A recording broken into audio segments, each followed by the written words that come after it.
नमस्कार। कम्बोडियामा छौँ हामी। कम्बोडियाको यो रातिको दृश्य, मध्यरात त भएको छैन, तर राति चाहिँ यो सहर 10 वर्ष अगाडि यस्तो थिएन। एकदमै छोटो समयमा ऊर्ध्वगमनमा वृद्धि भइरहेको छ सहर। भूगोलका दृष्टिकोणले नेपाल जत्रै यो ठाउँ जनसङ्ख्याका दृष्टिकोणले नेपालभन्दा आधी छ, तर आर्थिक वृद्धिका दृष्टिकोणले चाहिँ पछिल्ला केही वर्षमा असाध्यै ऊर्ध्वगमनमा वृद्धि गरिरहेको छ। हाम्रा लागि एउटा गौरवको विषय चाहिँ के हो भने यहाँको सबैभन्दा ठुलो ब्याङ्क, जसकै टी सर्ट मैले लगाइरहेको छु, एबिए एडभान्स ब्याङ्क अफ एसिया, यसको चिफ फाइनेन्सियल अफिसियर चाहिँ नेपाली हुनुहुन्छ, बाबुराम गेवाली चाहिँ। त्यही ब्याङ्कमा क्रेडिट हेर्नुहुन्छ, क्रेडिट डिपार्टको हेड पिपु पाण्डेजी, उहाँसँग पनि म कुराकानी गर्छु। सबभन्दा सुरुमा म बाबुरामजीसँग, तपाईँ 2007मा आजभन्दा 18 वर्ष अगाडि यहाँ आउनुभयो। तपाईँले त्यति बेला आउँदाखेरि देखेको कम्बोडिया कस्तो थियो? त्यो बेला आउँदाखेरि कम्बोडिया यस्तो हाई ऱ्याङ्किङ बिल्डिङहरू एउटा पनि थिएन। जस्तै मेरो जुन हेड अफिस थियो त्यसमा 5 तले बिल्डिङ थियो, 5 तले फ्लोर थियो। त्यो नै हाइएस्ट बिल्डिङ भन्छु म। अब बिकेके 1 भन्ने ठाउँ हो त्यो डाउनटाउन एरिया अफ द नोम्पेन हो। त्यो बेला अब म 2007मा एबिए ब्याङ्कमा आउँदा जम्मा 80वटा लोन बरोरहरू थिए। ब्याङ्कको तपाईँको साइज हेर्ने हो भने $40 मिलियन ब्याङ्क थियो। तपाईँको स्टाफ नम्बर हेऱ्यो भने हाम्रो 80जना जम्मा स्टाफ नम्बर 80जना मात्रै थिए। तर त्यो पिक्चरलाई अहिले कन्भर्ट गरेर 2024 सालमा आउँदाखेरि, सन् 2024 सालमा आउँदाखेरि 80जना स्टाफ बढेर 10,000 जना स्टाफ भयो। तपाईँको $40 मिलियन को ब्याङ्क अहिले $14,000 मिलियन को ब्याङ्क भएको छ। जुन कि तपाईँले अब $40 मिलियन र तपाईँको $14,000 मिलियन को कम्पेरिजन गऱ्यो भने 350 टाइम अलमोस्ट ग्रो गरेको छ त्यो ब्याङ्कले। यो देख्दाखेरि एउटा ब्याङ्कले गरेको तरक्की हो होइन? यसको मूलभूत रूपमा नेतृत्व त क्यानेडियन ब्याङ्कले हेर्छ होइन, त्यसको व्यवस्थापन। त्यो एउटा ब्याङ्कमा आएको रूपान्तरण होइन कि समग्र रूपमा अर्थतन्त्रका विविध अवयवहरूमा आएको रूपान्तरणको एउटा झल्को हो नि त होइन? अहिले क्यानेडियन ब्याङ्क भनेको त्यो बेला थिएन। त्यो बेला भनेको एउटा काजाखस्तानी एउटा इन्भेस्टर आएर, जसले नेपालमा यान्सेल कम्पनी जसले टेलिकमको उहाँ कम्बोडियामा उहाँको इन्भेस्टमेन्ट डाइभर्सिफिकेसन गर्न यहाँ आउनुभयो। त्यसपछि उहाँले खोल्दाखेरि ब्याङ्क सानो थियो, लस मेकिङ ब्याङ्क उहाँले किन्नुभयो। त्यसपछि उहाँ नेपालमा पनि तपाईँको यान्सेलमा काम गरेको नेपालीहरूलाई मन पराउने, नेपालीहरू हार्डवर्किङ हुन्छ भन्ने उहाँलाई विश्वास भएर उहाँले अब मलाई ब्याङ्कमै काम गर्ने एकजना नेपाली चाहियो भनेर उहाँले नेपालमा सर्च गर्नुभएछ। सर्च गर्दाखेरि हाम्रो एकजना साथी हुनुहुन्छ सन्तोष कापले, उहाँ त्यतिखेर उहाँ पनि चार्टर्ड एकाउन्टेन्ट हो। उहाँ नेपालबाट मुभ भएर यहाँ कम्बोडियामा यान्सेल टेलिकममा काम गर्नुहुन्थ्यो। उहाँको रिकमेन्डेसन प्लस भरतजीको भरत रिजाल मेरो एकदम आत्मीय साथी, उहाँको पहलमा अब पहिला मेरो ब्याङ्कको जुन सेयर होल्डर उहाँसँग कनेक्सन भएर इन्टरभ्यू भएर म आउन पाएँ। त्यो बेला हेर्दाखेरि ब्याङ्क काजाखस्तानी सेयर होल्डरले चलाएको ब्याङ्क हो, जस्तै एउटा लस मेकिङ ब्याङ्क किनेर चलाउँदै हुनुहुन्थ्यो।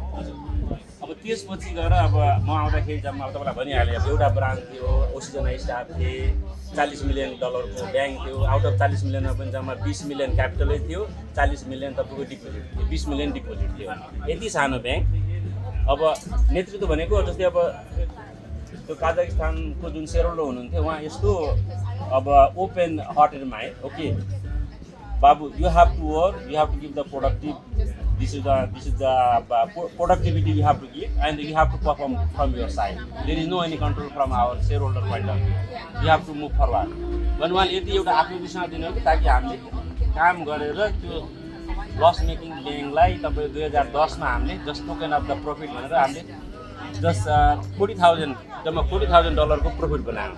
त्यसपछि त्यसलाई ग्रो गरेर 2014मा हामीले नयाँ इन्भेस्टर खोज्यौँ। त्यो नयाँ इन्भेस्टर भनेको नेसनल ब्याङ्क अफ क्यानाडा भन्ने 2014मा मात्रै आएको हो। भने त्यो पहिला चाहिँ नेसनल ब्याङ्क अफ क्यानाडाको यहाँ व्यवस्थापन थिएन। 2014मा नेसनल ब्याङ्क अफ क्यानाडा आएर उहाँले चाहिँ 10% पहिला किन्नुभयो। त्यसपछि 2016मा आउँदासम्म उहाँले 90% किन्नुभयो। त्यसपछि 2019मा उहाँले 100% एबिए ब्याङ्कलाई एक्वायर गरेर फुल कन्ट्रोलमा लिनुभयो। तर रोचक कुरा चाहिँ के हो भने नयाँ व्यवस्थापक आउने बित्तिकै त्यहाँका सबै सिस्टमलाई परिवर्तन गर्थ्यो। तर तपाईँहरू सिइओ जो थियो त्यही तपाईँहरू डिपार्टमेन्टहरू जे हुनुहुन्थ्यो तपाईँहरूलाई नै नवीकरण गर्नु, त्यहीँबाट काम लिन खोज्नु हो। अब त्यो चाहिँ मैले अब नेसनल ब्याङ्क अफ क्यानाडाको उदारता, हाम्रो एक्जिस्टिङ म्यानेजमेन्टमा ट्रस्ट, त्यसले गर्दा नि त अब जस्तो नेसनल क्यानाडाबाट त्यहाँको एक्सपर्टहरू ल्याएर काम गराउँदा इभन मोर एक्सपेन्सिभ हुने भएर उहाँहरूले नै पहिला एक्जिस्टिङ म्यानेजमेन्ट यङ पनि छ, डाइनामिक पनि छ, दे आर प्रोडक्टिभ छ भने why not continue the existing management, why need to bring the from the Canadian expert and make a more costly, होइन। They are very productive and they want to see the this performance and always make a profitable bank. त्यसपछि existing म्यानेजमेन्टलाई उहाँ management गरेर move forward गर्नु, यो चाहिँ अब क्यानाडियनहरूको दूरदर्शिता भन्छु म त्यसलाई। यो चाहिँ तपाईँको ब्याङ्कको कुरा भयो होइन। समग्र रूपमा तपाईँले त पछिल्लो 18 वर्षदेखि यहाँको अर्थतन्त्र चाहिँ कसरी अगाडि बढाउने भन्ने बताइरहनु भएको छ नि। अघि हामीको प्रसिद्ध नदी छ नि मेकङ रिभर, मेकङ नदीको किनारमा हेर्दाखेरि त्यहाँ धुलो उठ्थ्यो भन्नुहुन्थ्यो तपाईँहरू आएको बेलामा। 5 तलाभन्दा ठुला घरै थिएन। भौतिक संरचना नै विकासको आधार नहोला, तर एउटा प्रतिबिम्ब त हो नि त। त्यहाँ रातारात जापानबाट ल्याएर रुखहरू खडा गरियो, के अरे हराभरा बनाइयो। अहिले त त्यो किनारा, त्यो राजतन्त्र भएको, राजदरबार भएको ठाउँ, अब यो प्रधानमन्त्री कार्यालयकै छेउमा छौँ। यहाँ तपाईँकै नेतृत्वको ब्याङ्क छ, यहाँ वरिपरिका लगभग त्यही ब्याङ्कहरू नै हुन्। यति छोटो अवधिमा द्वन्द्वबाट थिलथिलो भएको 10देखि 20 लाख मान्छेहरूले, औपचारिक तथ्याङ्कमै 10देखि 20 लाख मान्छेहरूको सामूहिक हत्या भएको देश होइन। तर त्यो देशमा राजनैतिक उथलपुथल पनि निकै बेहोरो। सुरुमा राजतन्त्र थियो, त्यहाँबाट गणतन्त्र आयो, जनवादी गणतन्त्र आयो। पोलपोटको त्यत्रो निरङ्कुशता र नरसंहारपछि तङ्ग्रिएर यही पुस्तामै यो स्तरको शान्ति, अमन चयन र विकासमा लम्किनुको आधार चाहिँ के देख्नु तपाईँ? के अब त्यस्तो चमत्कार भयो? मेरो पर्सनल ओपिनियन हेर्ने हो भने कुनै पनि कन्ट्रीको प्रोग्रेस, डेभलपमेन्ट हुन त्यहाँको फर्स्ट कुरो चाहिँ पोलिटिकल स्टेबिलिटी हुनुपर्ने रहेछ। जुन कन्ट्रीमा पोलिटिकल स्टेबिलिटी छ, जसमा गभर्मेन्ट इन्टरभेन्सन छैन, जसले चाहिँ अब ओपन इकोनोमिक मोडललाई चाहिँ फलो गर्छ, त्यो कन्ट्रीमा विकास गर्न टाइम लाग्दो रहन्छ। यो चाहिँ अब हाम्रो आँखा अगाडि नै देखेको रिजल्ट हो। यो मेन भनेको पोलिटिकल स्टेबिलिटी, अब त्यसपछि गएर ओपन इकोनोमिक मोडल, त्यसपछि अर्को आधार भनेको यहाँको इन्भेस्टर कन्फिडेन्स। अब यहाँ कस्तो भन्दा यो कन्ट्री भनेको डलराइज इकोनोमी हो। अब इन्भेस्टरहरू आएर जस्तै डलर इन्भेस्टमेन्ट गर्न सक्छ, त्यसमा तिनीहरूले एक्जिट हुनु पनि सक्छ। एकदम ओपन इकोनोमी भएको ठाउँ भएर यति तरक्की गर्न, यति सानो समयमा पनि यति तरक्की गर्न सफल भएको जस्तो लाग्छ। यो डलर इकोनोमी त तपाईँले ठुलो घनत्वको लगानी मात्रै होइन कि। हामीले अब यो मन्दिर प्रवेश गर्दाखेरि फुलपाती किन्दाखेरि पनि डलरमा किन्न सम्भव भयो, नरिवल पानी खाँदा पनि डलरमा किन्न सम्भव भयो, छेउमा नदी किनारका पसलहरूमा टहलेर त्यहाँ केही उपहार किन्नु पर्दा पनि डलरमा सम्भव भयो। हुँदा भेटीघाटी शुद्ध तपाईँको डलरमा चढाइदिए राम्रो भन्ने अवस्था आयो भनेपछि त्यो उदारताले चाहिँ सायद। तर फेरि त्यसको अर्को एउटा अर्थतन्त्रको स्वस्थमा पार्ने असर चाहिँ अनौपचारिक अर्थतन्त्र बढी छ यहाँ, अनि क्यास बेस्ड होइन, मुद्रा बढी प्रचलन हुने अभ्यास छ। त्यसले चाहिँ औपचारिक अर्थतन्त्रमा नजोडिने समस्या होला नि। अब जसरी पनि देशमा विकास चाहिने हो होइन, जसरी पनि विकास चाहिने हो, जस्तै अब त्यसको लागि गभर्मेन्टको एउटा चाहिँ अब पोजिटिभ पार्ट के भन्दा जस्तै अब इकोनोमिकलाई चाहिँ मुभ फरवर्ड हुन्थ्यो either this cash or banking channel. At least कुनै पनि इन्भेस्टर आएर कन्फिडेन्सली उसले इन्भेस्टमेन्ट गरेर अब देशमा भएका पिपलहरूको रोजगार पाउँछ, इन्भेस्टमेन्ट बढी बढ्छ भन्दा त्यसमा अब नराम्रो कुरो त के नै छ र। पहिलो त अब कन्ट्री डेभलप हुनु पऱ्यो, हाई ऱ्याङ्किङ बिल्डिङ बन्नु पऱ्यो, बाटोघाटो राम्रो गर्नु पऱ्यो, त्यसपछि त कन्ट्रोल मेकानिजम, रेगुलेसन पछि ल्याउँदा पनि भइहाल्छ नि। नेपालीहरू चाहिँ के क्षेत्रमा छन्? जति छन् तर अलिक गुणस्तरीय उद्यममै होला। यहाँ नेपालीहरू बेसिकल्ली अब हामी दुईजना, अब मेरो साथी दिपु पाण्डे र म चाहिँ ब्याङ्किङमा छौँ, दुईजना साथी छौँ।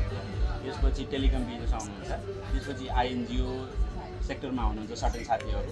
त्यसपछि यहाँ अब थाइल्यान्डको बोर्डर कोइपेटमा, त्यसपछि भियतनामको बोर्डर नजिकै बपेटमा र अरू जस्तै नम्पनमै पनि नागा वर्ल्ड भन्ने छ, त्यहाँ नेपालीहरू क्यासिनोमा काम गर्नुहुन्छ। इन क्यासिनो पनि इन द सेन्स उहाँहरूले चाहिँ कम्प्युटरमा जस्तै सिसिटिभी हेर्ने, सेक्युरिटी काम हेर्ने, त्यसपछि इभन त्यहाँ अब म्यानेजमेन्ट ह्यान्डल गर्ने, they are quite satisfy and they are getting very good salary also. सङ्ख्यात्मक रूपमा चाहिँ सङ्ख्यात्मक रूपमा हेर्दाखेरि अप्रोक्सिमेटली 10,000 जता नेपालीहरू हुनुहुन्छ कि सबै क्यासिनो, त्यसपछि गएर 10,000 है, अप्रोक्सिमेट 10,000 जति हुनुहुन्छ होला लाग्छ मलाई।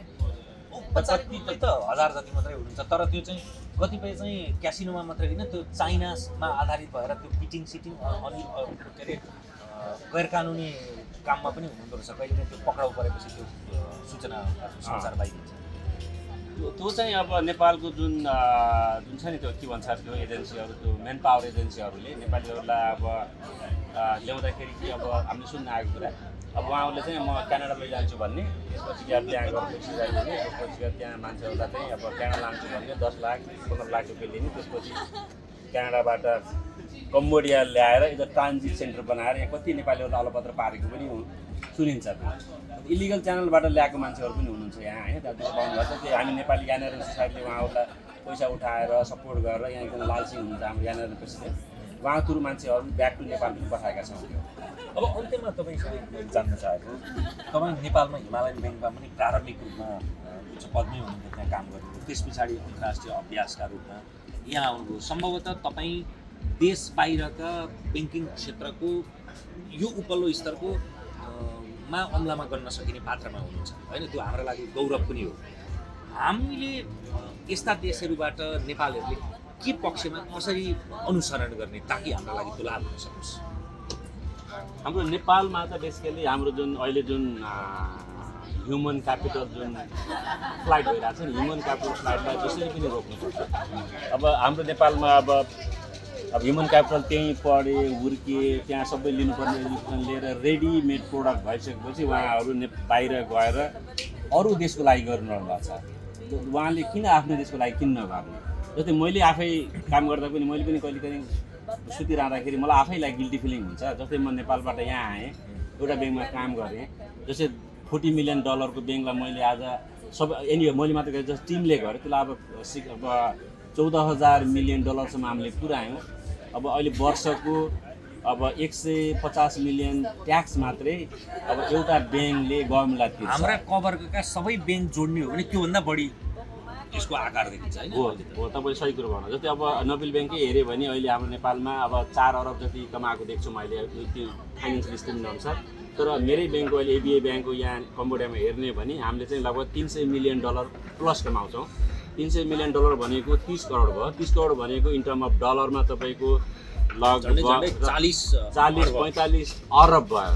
40-45 अरब भनेको नेपालको सबै नेपालको ब्याङ्किङ सेक्टरले कमाउने एउटा ब्याङ्कले कमाइरहेको छ यहाँ। त्यो भएपछि अब पनि त्यसको नेतृत्व चाहिँ 2 जना नेपालीहरूले गरिरहेछ। त्यसको लागि मलाई गर्व लाग्छ। तर चाहिँ अब हामीले यो जुन नेतृत्व चाहिँ नेपालमै बसेर गर्न पाए, नेपालको देशलाई नै कन्ट्रिब्युट गर्न पाए अझै खुसी हुन्थ्यो होला आत्मालाई, तर त्यो गर्न पाइरहेको छैन। हाम्रो लागि एउटा सुखद सन्देश र समाचार के छ भने तपाईँले अब 2 वर्ष पश्चात चाहिँ स्वैच्छिक अवकाश लिँदै हुनुहुन्छ। तपाईँले भन्न चाहे पनि नचाहे पनि मैले बुझेअनुसार 2027 देखि नेपालमै फर्किँदै हुनुहुन्छ। अब नेपालमा आएर तपाईँको योगदान, तपाईँको अनुभव, तपाईँको सांसारिक रूपमा तपाईँले हासिल गरेको दक्षता र अनुभव चाहिँ नेपालले सदुपयोग गर्न पाओस्।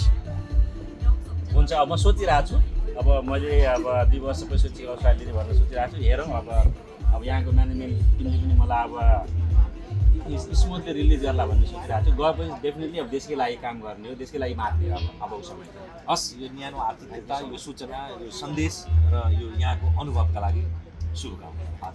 हामीसँग बिबु पाण्डेजी हुनुहुन्छ, लगभग उहाँभन्दा 1 वर्ष पछाडि आउनुभयो। बिबुजीसँग पनि छोटो कुराकानी गरौँ। तपाईँ चाहिँ कसरी आउनुभयो? हामी यतै कुराकानी गर्दैछौँ। म चाहिँ हिमाल ब्याङ्कमा बाबुरामजीसँगै काम गरेको थिएँ। हजुर। उहाँसँग फर्चुनेटली उहाँसँग त्यो पछि कुरा आउँदाखेरि यहाँ आउने कुरा भइरहेको छ। हजुर। उहाँसँग कुरा भयो, यसो मेरो नाम पनि राख्नु न भनेर। अनि त्यसपछि यहाँको म्यानेजमेन्ट, क्याम्बोडियाको म्यानेजमेन्टले उता तपाईँको इन्टरभ्यू लिनलाई कतिजना सेलेक्ट गरेको थियो, त्योमध्ये म पनि परेँ। अनि त्यहाँ इन्टरभ्यू दिएर म चाहिँ तपाईँको 2008 अप्रिलमा यहाँ आएँ।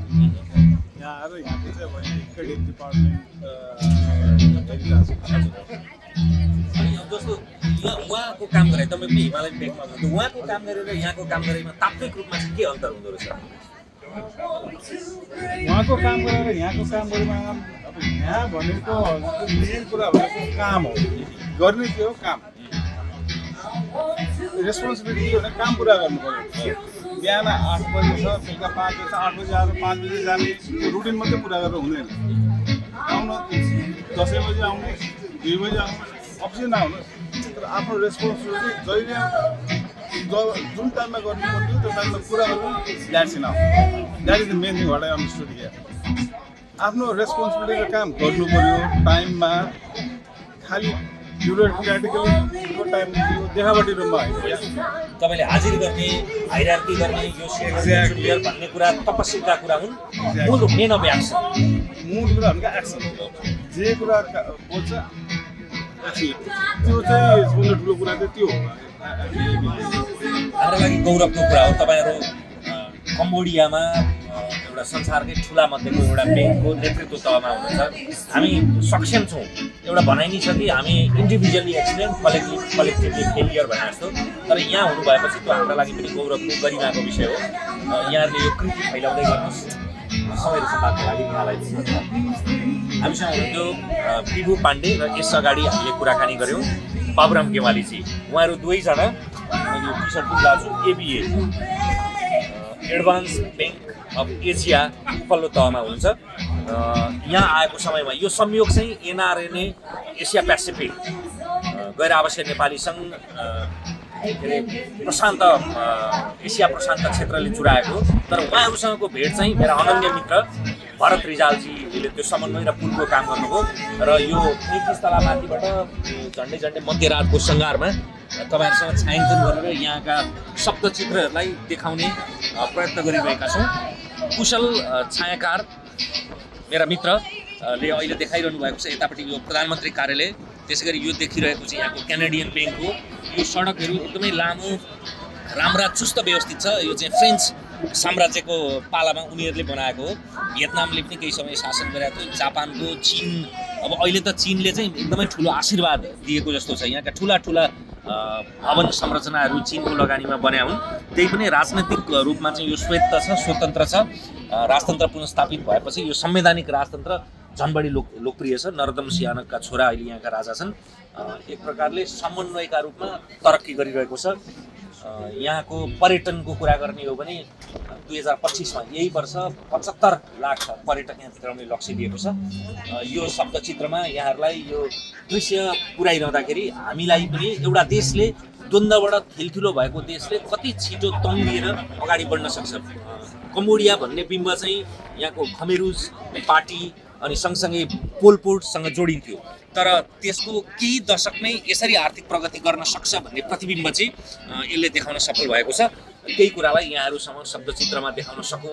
भन्ने यो प्रयत्न हो कुशल मित्र छायाकार नरेश भट्टराईप्रति आभार व्यक्त गर्दै अहिले हामी कम्बोडियाको राजधानी नोम्पेनबाट बिदा चाहन्छौँ नमस्कार